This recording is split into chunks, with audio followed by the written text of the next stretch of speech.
said, thanks everyone for joining today. Welcome on behalf of Audiense, Echomany and the Camelot team. I would like to thank you all for being here, and as you know, the topic of today we'll be talking about humanizing the customer journey.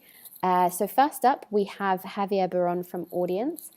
He's going to briefly speak about why individualized experiences are now essential, and then he'll pass over to Echomany and the Camelot team, and they will take you through a campaign that they did together, specifically focusing on personalization and how they achieved that at scale. As I said, the agenda for today, first of all, we'll go over why individualized experiences are essential. We'll look in detail at the National Lottery's Thanks to You campaign and I Am Team GB, and then we'll open up to questions at the end, so do feel free to tweet. So without further ado, let me hand you over to Javier Baron, and he'll take it over. Thank you very much, Cassie, for the introduction. So why are we here today? We are all here today because we know that technology and the so-called digital transformation is one of the main factors of any corporate strategy, and where CMOs are largely responsible for this digital transformation, especially in their work to understand and connect with their consumers. When a consumer interacts digitally with a brand, is always obviously through an interface. And in the history of computing, interfaces has been created as natural and as human as possible to help people to deliver their tasks that they want to do more efficiently and effectively. There are many examples of this humanization of interfaces using real life metaphors. Examples are from the desktop that every day we use to the new conversational systems that we are interacting now through Siri or through Google Home, but also they are part of many chatbots that we are now using on Twitter or other networks. That's part of we're going to be talking today. So growing customer expectations are transforming the way consumers engage with brands. And in this day, the age of the customer, not only is the customer always right, the customer now has more power than ever. And I think we have seen many cases, especially in social media, of that power. Furthermore, they don't want the brands to understand them too much, because that gets a bit creepy, but to not knowing all. So work in this thin life of personalization is very difficult for brands. And why brands should care about mapping and designing these individualized journeys for customers? Well, Forrester research shows a clear correlation between the quality of customer experiences and the revenue growth, and not only the revenue growth, but also the loyalty. But even before we start mapping that journey, we need to understand them, and that's where, in particular, social is playing a very important role by providing consumer insights about some of the things that we see in the slide much more efficiently, much more quicker, so you can get to know your consumer much better, and to know their affinities, to know their online habits, their relationships, their personality, why they do things, the motivating factors that influence them to make a decision based on real-time activities, based on what they are doing in social. And these are all the things that, in particular, artificial intelligence or machine learning, in this case, as a subset of AI, allows a brand to understand from all these interactions that are in social in a very effective and efficient way. And this is just an example of that understanding from social data of a particular audience that Prince, the famous singer audience in the US. And from social, we understand different communities. We are Okay, sorry about that, everyone. We had a bit of technical difficulty there. Coming back to the understanding of the audiences, here we have an example of the US audience for fingerprints, where we social and artificial intelligence, machine learning help us to understand better the segments that compounds this audience. So we can see musical lovers, NBA fans, Prince super fans. These segments are based on their social graph and the connection with each other, but also we can understand what are their affinities, so what they like apart from Prince, other singers, other micro influencers. We can understand their age by what they are clicking or what the content that they are consuming and other demographics. But also, more importantly, we can understand values or those motivating factors that make them make a decision.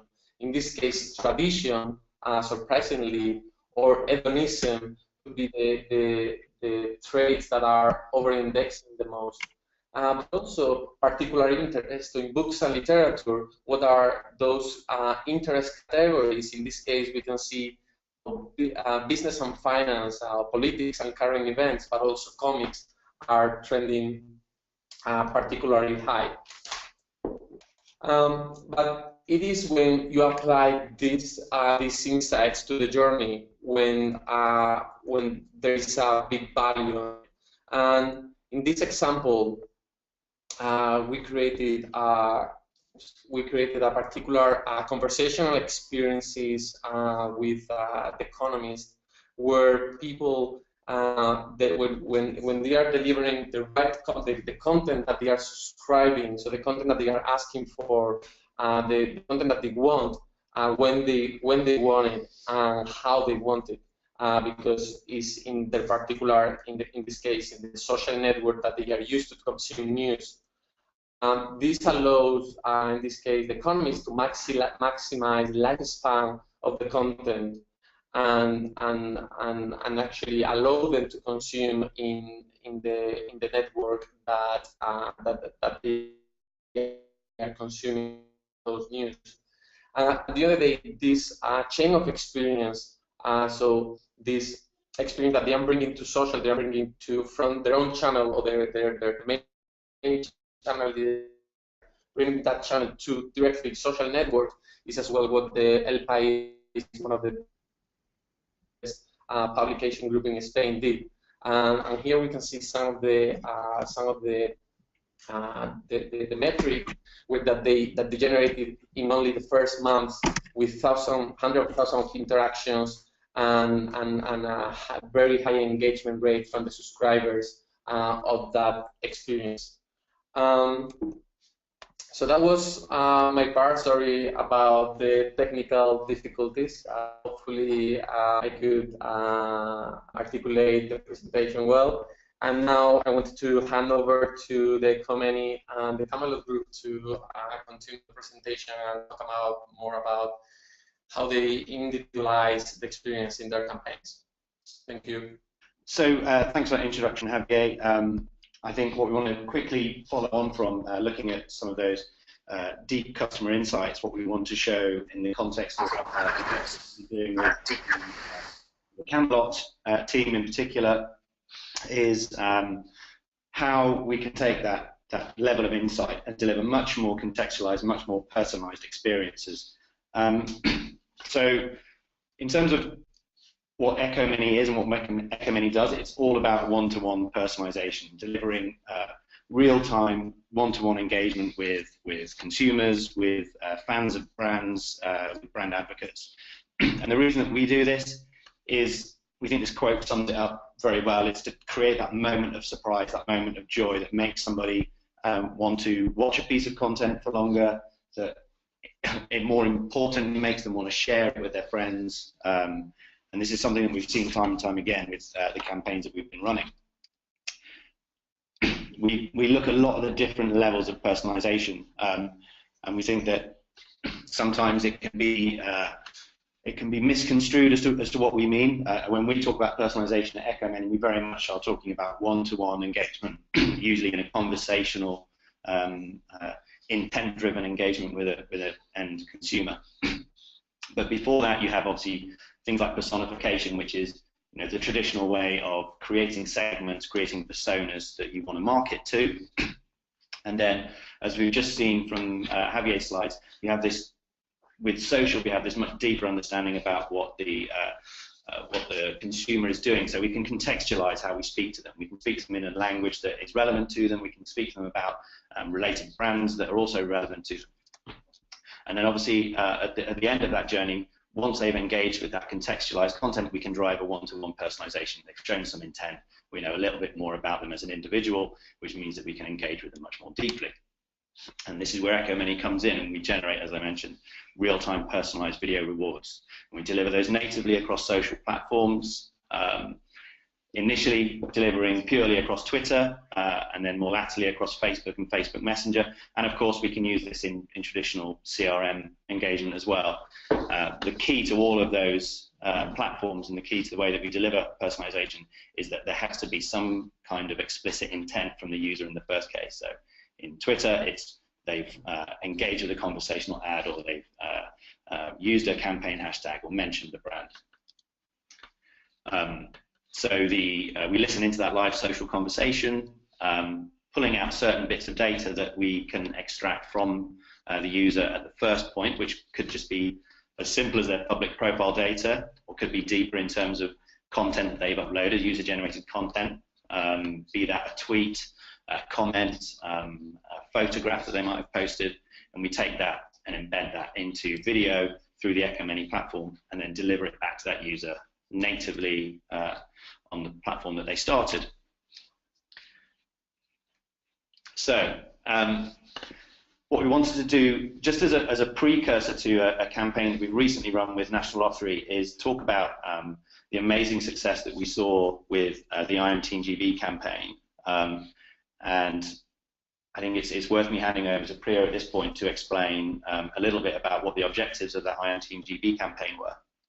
So yeah, we worked with the guys at Echomany for the I Am Team GB campaign. So last year we had the Rio Olympics, and for us it was a really great opportunity to drive positive sentiment for the National Lottery as a brand.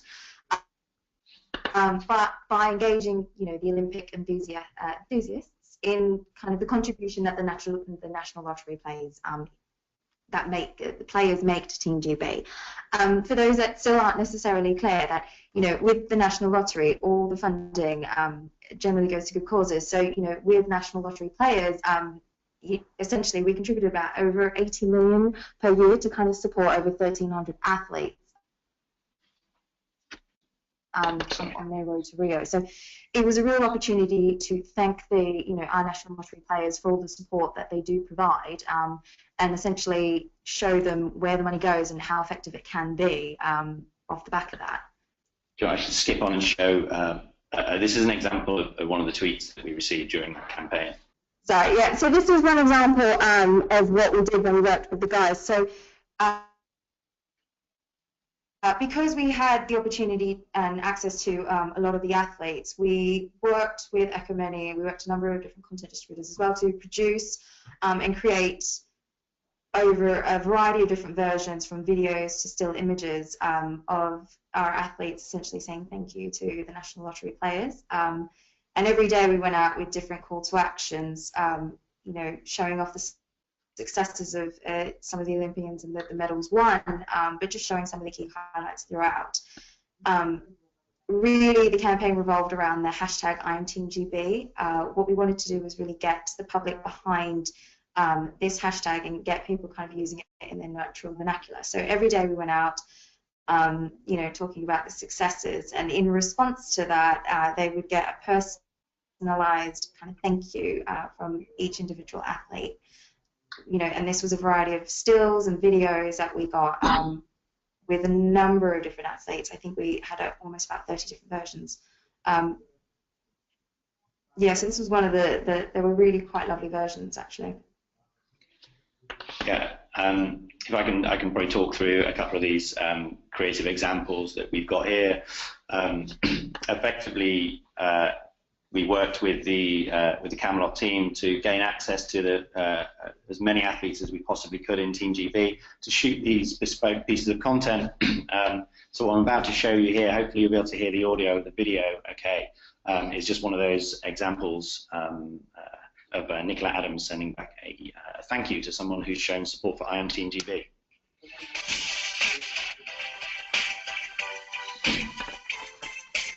So that's the profile picture. Thanks for all your support. We couldn't do it without you.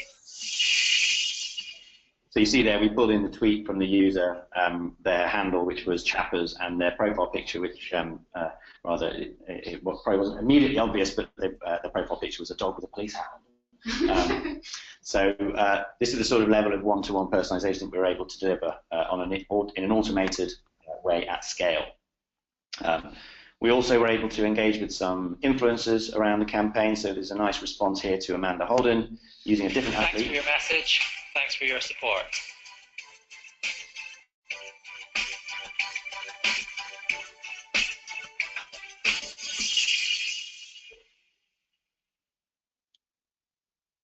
So we did that obviously at great scale, as I mentioned, and over the course of the campaign during the Olympics, sent over 30,000 personalised assets from the National Lottery official account, the TNL UK account. That was able to generate over 8.7 million personalised video views, and we had over a 50% retweet rate on those tweets, which obviously was a phenomenal success. And we're able to drive up engagement on the overall TNL UK Twitter account.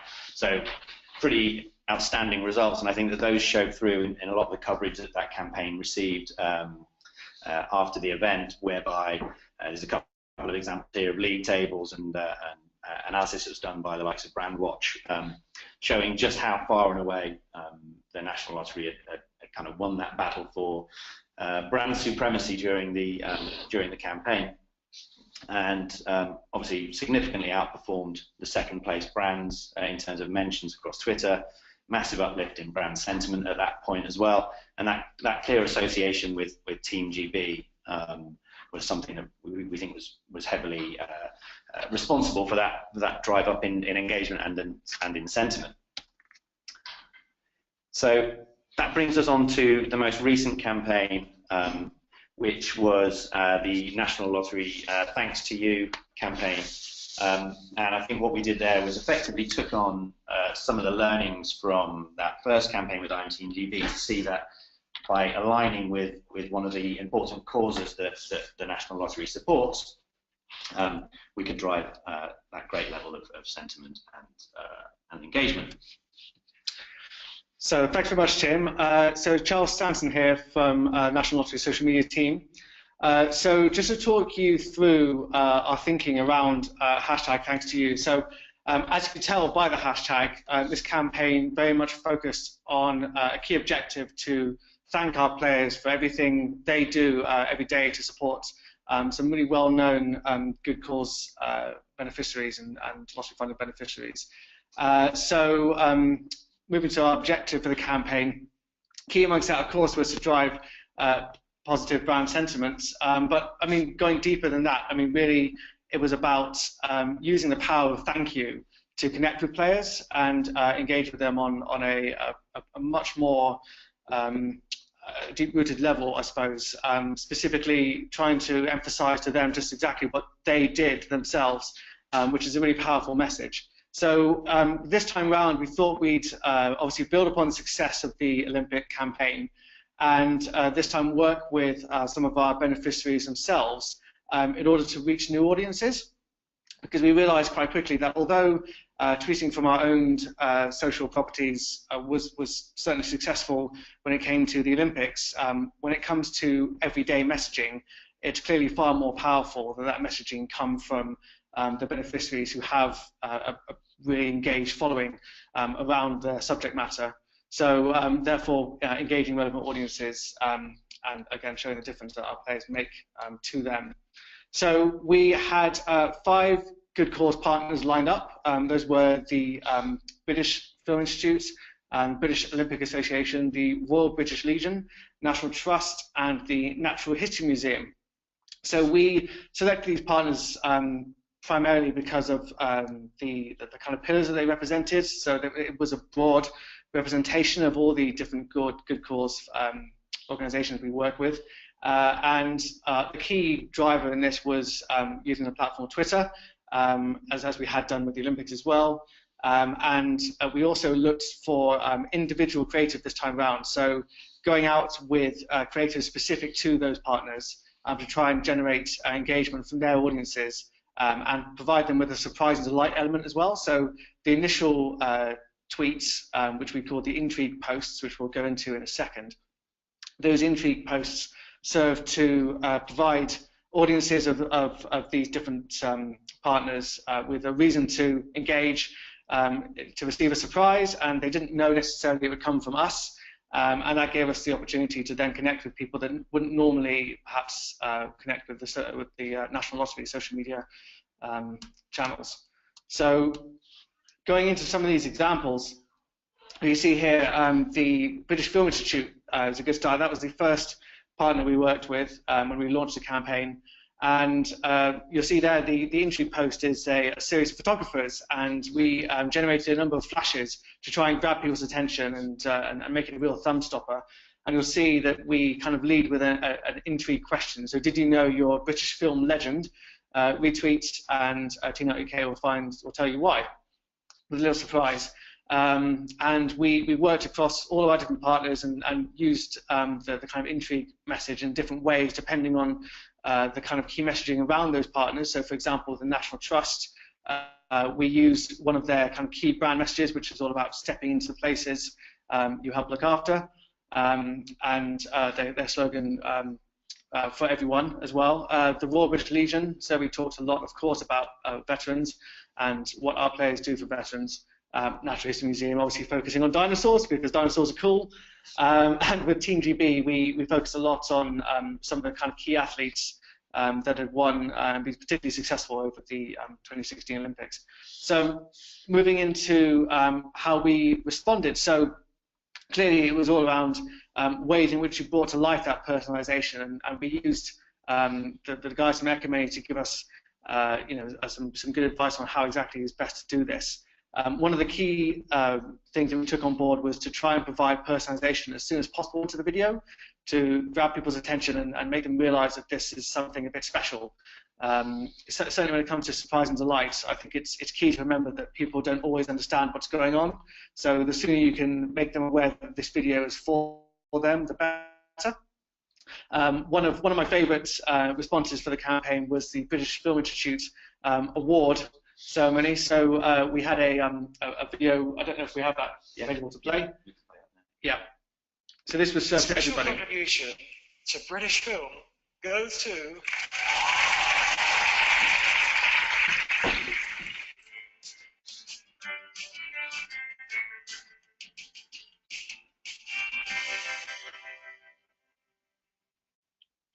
Fantastic. So as you can see there, the focus was very much on bringing to life what the lottery do for the British Film Institute, but in a way that's fun and engaging for audiences who are obviously more film orientated. And the award ceremony was a fantastic way of doing it.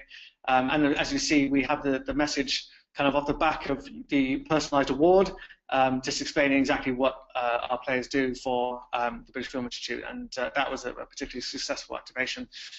In this example, this is the National Trust. We had a slightly different approach to personalisation here.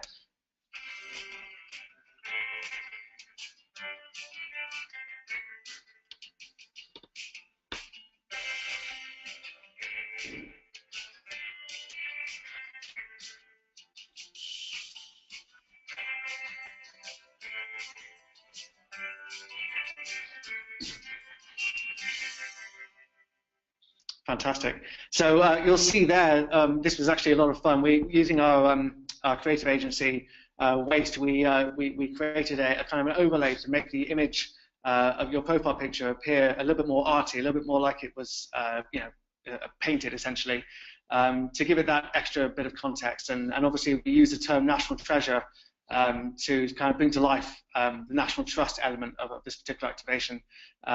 And again, just a really fun way of bringing to life exactly what our players do for national trust. Yes, and when it came to the British Olympic Association, obviously off the back of the success of the Olympics, it made sense to repurpose some of our assets there, and especially some of our kind of more popular Olympic spokespeople. And Nicola Adams, of course, was then reused. So this is the example for the BOA.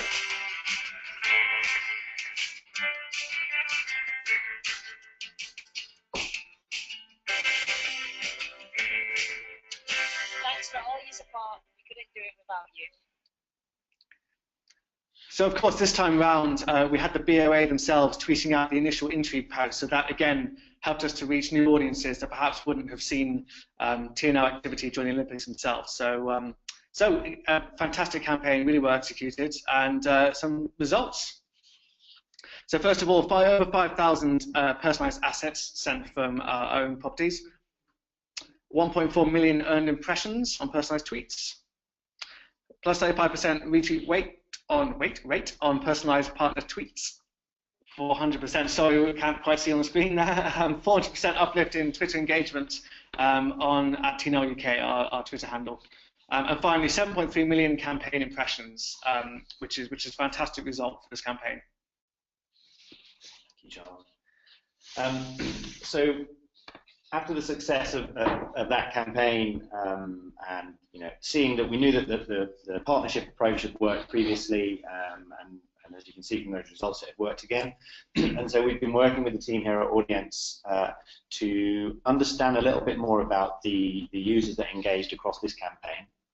And we wanted to understand more about what made up that audience, what drives them, what are their habits, and can we use that learning to inform future campaigns, future media plans, and potentially future content strategy as well.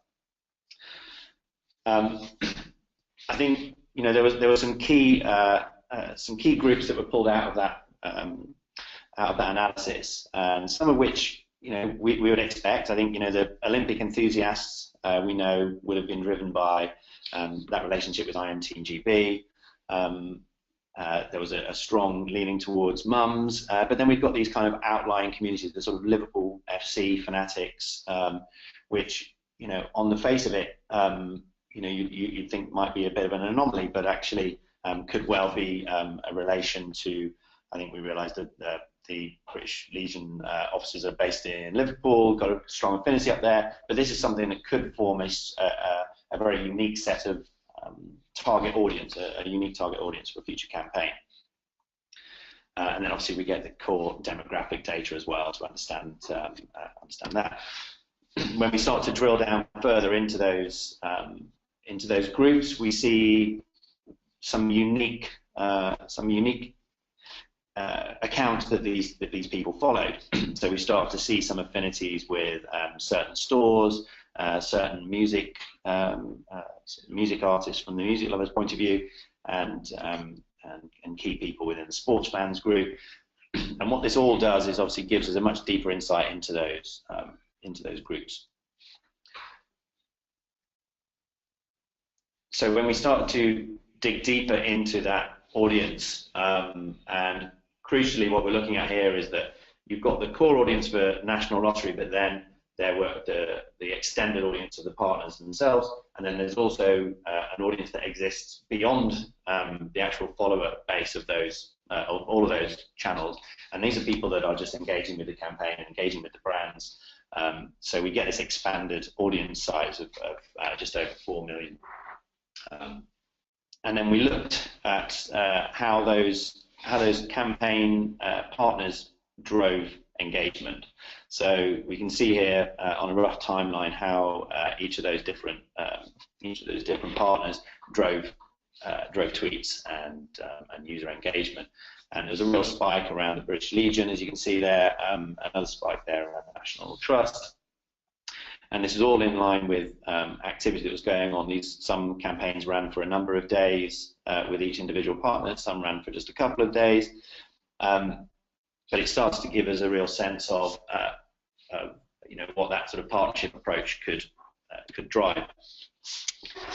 And then when we dug deeper into each the sort of key followed accounts for users that had engaged from those different campaign touch points, so we looked down the sort of Royal British Legion follower accounts, you start to get a sense of who that audience might be. And as I say, in terms of how this would inform future campaigns, you can start to think about, actually, is there a tone of voice that we would use differently for a different partner campaign, different types of content we might use, and if there's any way of driving an affinity with a particular celebrity or a partner brand or something like that, then this type of information gives us that ability to target that very specifically.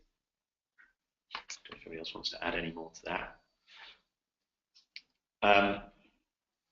And then when we analysed those, how those partners performed, obviously we knew that the Team GB affinity, as we said, would drive some high levels of engagement, and that plays out there. I think the fact that the British Olympic Association was behind this and driving a lot of engagement across their channels allowed them to drive that. But then you've also got, the National Trust one performed very, very well, and there was a real one of the things that we noticed in the earlier when we dived down into those followed accounts, the National Trust has got a clear affinity with the National Lottery. You see there one of the top followed accounts within the National Trust's follower base. So it's I think it pulls through that the National Trust campaign did so well alongside the Team GB one.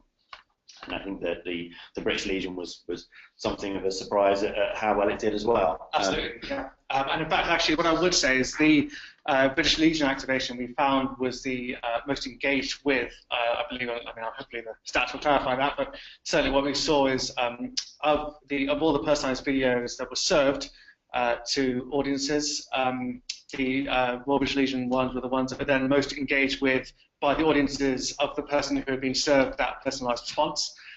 So a very engaged community in general. It shows well particularly how different sponsorship brings a completely different audiences, and how valuable is that as well, for maximize the reach of the campaign. Absolutely. I might need somebody from audience to help me through this. This one's always very complicated. Yeah, so in this case, we are showing kind of the intersection as well about the people that have engaged with the particular campaign and the different sponsors, the followers of the different sponsors. So we can see as well that how they are bringing a different audience, but as well in terms of who is the kind of show the earned media side, where we see that people that have engaged with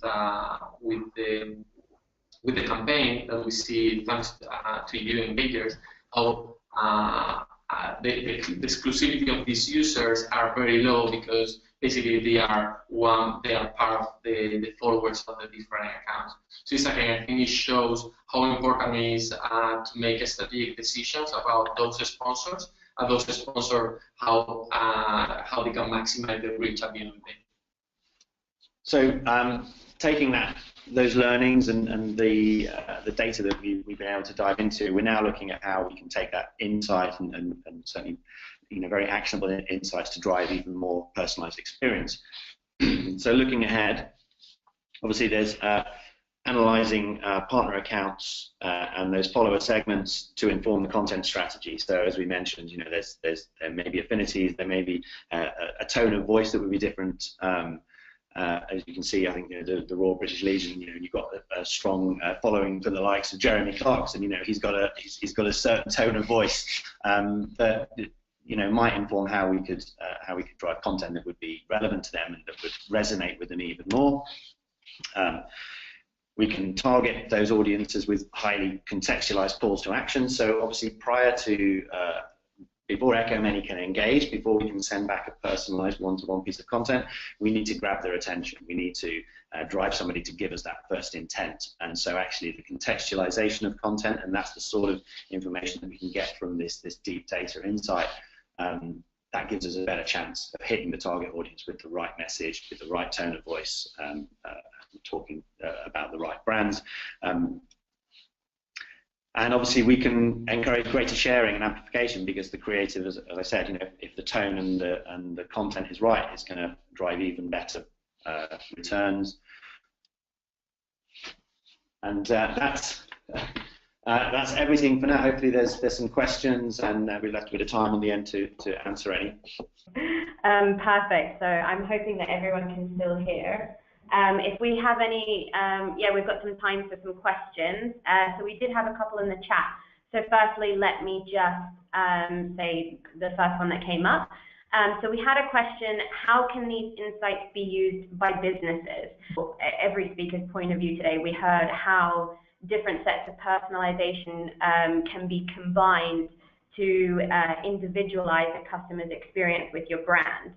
But I think specifically this question is asking the insights that were shown towards the end of it. How can businesses take those further, just not for the extension of another campaign or for social activity? So I might start with Javier, and then we'll move across to everyone.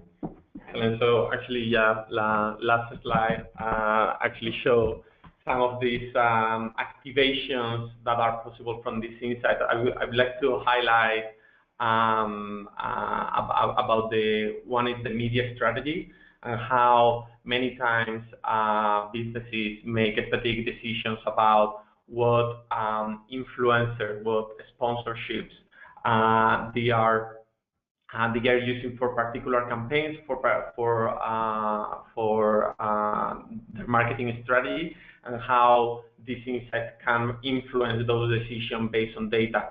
Second, I think one of is about content optimization and using those topics that those audiences are interested in, and personalizing those topics, and also the tone and how to talk to them. And in one of the examples from the initial slides, they were about that personality and what those motivating factors that make them that audience make decisions. How you can translate that into the particular copywriting that you are using for your call to action, or in the way that you are communicating with them, or the creativity, how it's aligned to that personality of that particular of those particular segments, and how that personality changed for each of the particular segments. And apart from that, apart from those insights to media strategy and content optimization, as well, I would highlight something that is quite, I would say, a trend from past year, but also this year, that influencer marketing strategy is part of, at the end of the day, of the media strategy, how you can not only choose the right macro influencers, but also the micro, those ones that are racing in particular areas, in particular locations, and how those how that in particular social consumer insights can help to choose the right ones for influence the segment that you want to influence. Perfect. If anyone has anything to add, it does lead us into another question that we had, specifically for you, Charles.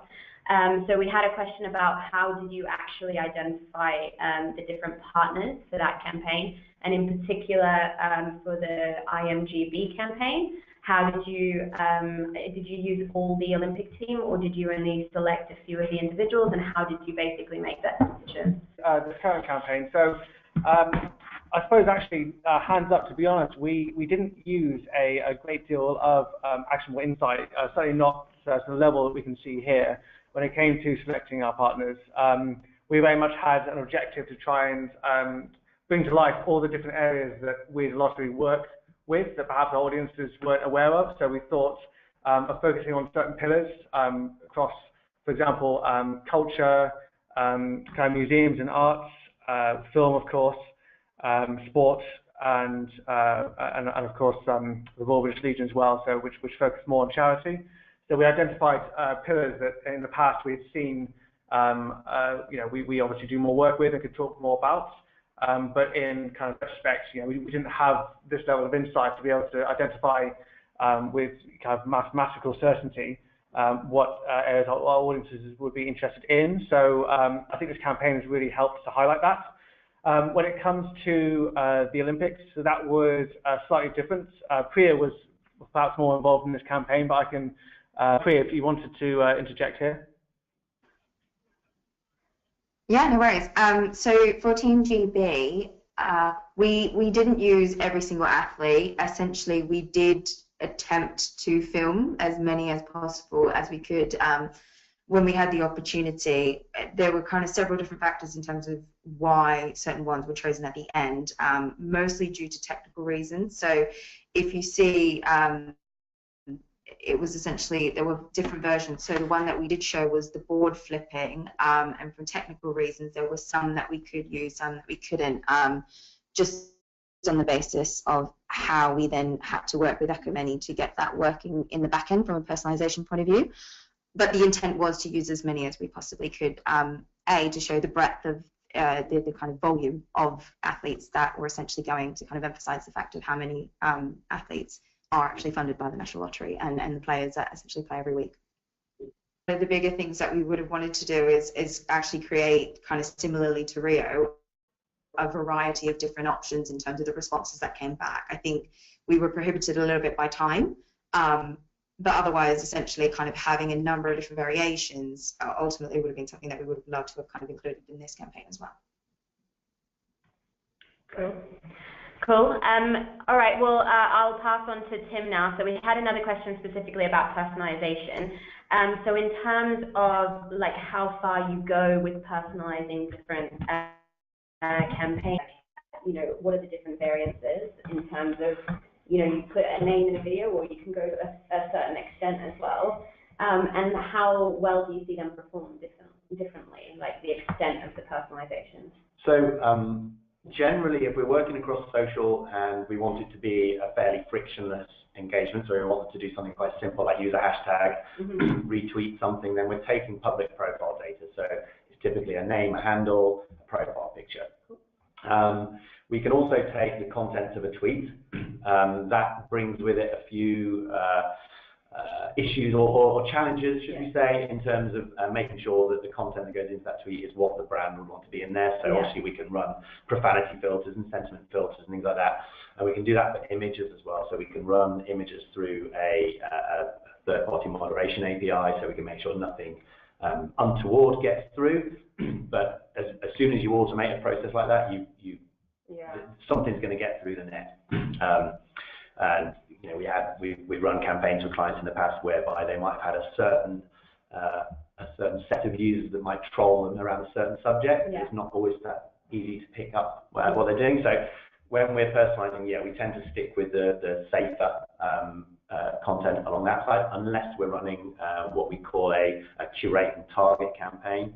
And that is where we put our platform in the hands of the social team within our clients. So I Am Team GB actually had an element of that. It was mostly an automated campaign, but there was also a section whereby if somebody had over a certain number of followers, we effectively put those into a pot to be responded to in a much deeper way. So we were taking their content, embedding that into a video, sending it back. And then once you start bringing in first-party data, then you can obviously personalize to an even greater extent. So we might be sending something to somebody based on previous buying habits or based on a form that they just filled in on a site. So then you can personalize based on lots and lots of different data points. What is the kind of latest trends in those video personalizations in terms of the creativity? Is there any that really is very, very new, or? Yeah, I mean, I think we always try to make it feel as natural as possible, and that's you want it to feel that you're telling a story with it. And so if we're going to put the user's face into it, we want their face to appear in a way that looks natural. So I think, the National Trust version is a great example. I love that. It's the face in the painting, so you can control the creative. And I've seen some examples where sometimes people are masking faces onto bodies, and I think if you can do that in a fun way, where it's obvious that what you're trying to create is cartoony, then that works really well. If you try to make it too real, then you hit this kind of uncanny valley, and you come across that term, but you're trying to make it look real, but it's obvious that it's not, so then it just looks a bit weird. I think we also have seen the Donald Trump example with the notebook. That's great. Yeah, I wish we'd done that one. Cool. Well, does anyone have any other questions? I think we can probably wrap up from here. I just want to say thanks to everyone for sticking on, and thanks for sticking with us through all our technical difficulties we've had today. I did not see those coming. And thank you to all our wonderful speakers. I think it's been an excellent session, and we'll be able to send this video to you, hopefully with all the technical difficulties chopped out, for your viewing pleasure after this. So check your inbox, and we'll be following up. So thanks everyone for joining. Thank you. Thanks so much. Goodbye everyone.